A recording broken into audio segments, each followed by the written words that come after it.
और एक और बड़ी खबर, लगातार श्रद्धा मर्डर केस से जुड़े बड़े खुलासे हो रहे हैं और मेडिकल रिपोर्ट से श्रद्धा केस में मेडिकल रिपोर्ट से एक बड़ा खुलासा हुआ है। बुरी तरह पीटा करता था श्रद्धा को, अक्सर श्रद्धा की रीढ़ की हड्डी का इलाज करना पड़ा था। तो इससे अंदाजा लगाया जा सकता है श्रद्धा की रीढ़ की हड्डी और गर्दन में समस्या थी, यानी कि ये बुरी तरह उसके साथ मारपीट किया करता था। अस्पताल तक में श्रद्धा को भर्ती करना पड़ा और 2020 की ये रिपोर्ट है जब श्रद्धा की रीढ़ की हड्डी का इलाज हुआ और आफताब बुरी तरह अक्सर श्रद्धा को पीटा करता था, जिससे उसको इलाज करने की नौबत आई।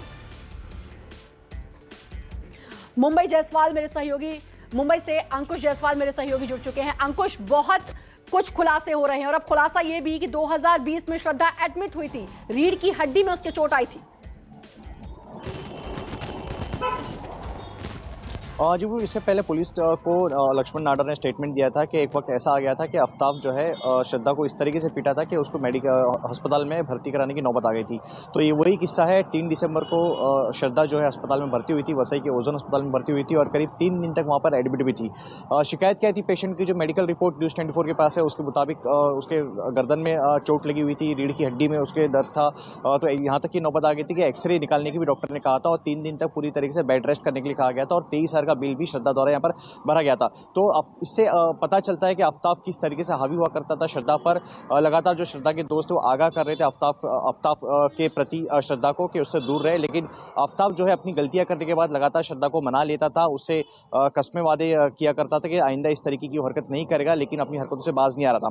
तो आफताब की हैवानियत इससे पता चलती कि किस तरीके से पीटा करता था और 3 दिन तक श्रद्धा को यहीं वसई के ओजोन अस्पताल में भर्ती कराया जाना पड़ा। यहाँ तक कि जो श्रद्धा के दोस्त है उनका भी ये कहना है कि आफताब लगातार जो है गांजे का नशा करता था और इसी बात को लेकर दोनों में अनबन हुआ करती थी।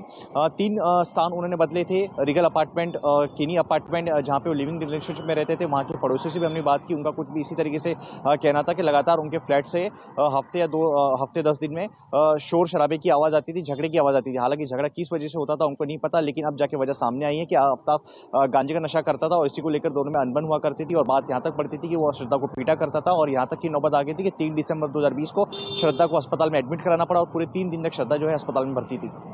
बिल्कुल, यानी कि इरादे उसके पहले से नेक नहीं थे और पहले से ही वो श्रद्धा के साथ मारपीट किया करता था। लेकिन अंकुश, इस सब के बाद भी श्रद्धा उसके साथ रहने को मजबूर थी। ऐसी क्या मजबूरी थी? ये श्रद्धा के साथ ही दफन हो गई। लेकिन ये चीज़ जानने वाली है कि क्या इसके अलावा भी बहुत मारपीट की, क्या किसी क्लिनिक में जाकर श्रद्धा ने इलाज किया या कोई और ऐसे खुलासे जो इससे जुड़े हुए हो रहे हो या वहाँ से इसके बारे में कोई और जानकारी मिल पा रही हो? देखिए, व्यक्ति अस्पताल का रुख कब करता है? जब उसके दर्द की जो सीमा है वो एकदम काफ़ी एकदम पहुंच जाती है, एंड तक पहुंच जाती है। शायद श्रद्धा अगर 3 दिसंबर को अस्पताल में एडमिट हुई है तभी वो एडमिट हुई है क्योंकि उसको कई दिनों से उसको दर्द झेल रही थी, कई दिनों से, यानी उसको पीटा जा रहा था, तब जाके अस्पताल में वो भर्ती हुई थी।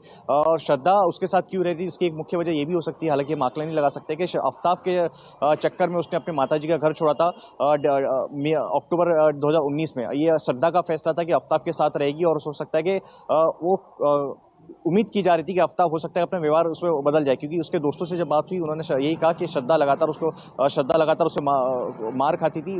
दोस्तों ने उसको कई बार आगाह किया था श्रद्धा को कि आफताब से दूर रहे, यहाँ तक कि जो परिवार वाले उन्होंने भी कहा था कि आफताब से दूर रहे, लेकिन आफताब जो है बार-बार श्रद्धा को मना लेता था, उससे देखना होगा कि और क्या कुछ खुलासे होते हैं और क्या कुछ जानकारी मिलती है इस आरोपी के बारे में, आफताब के बारे में। बहुत बहुत शुक्रिया आपका तमाम जानकारी देने के लिए। नमस्कार, मैं हूं मानक गुप्ता। अगर आपको हमारा ये वीडियो पसंद आया हो तो इसे लाइक और शेयर जरूर करें और हां, हमें सब्सक्राइब और फॉलो करना ना भूलें ताकि आप देश और दुनिया की कोई खबर मिस ना करें। तो जुड़े रहिए हमारे साथ और देखते रहिए न्यूज़ 24।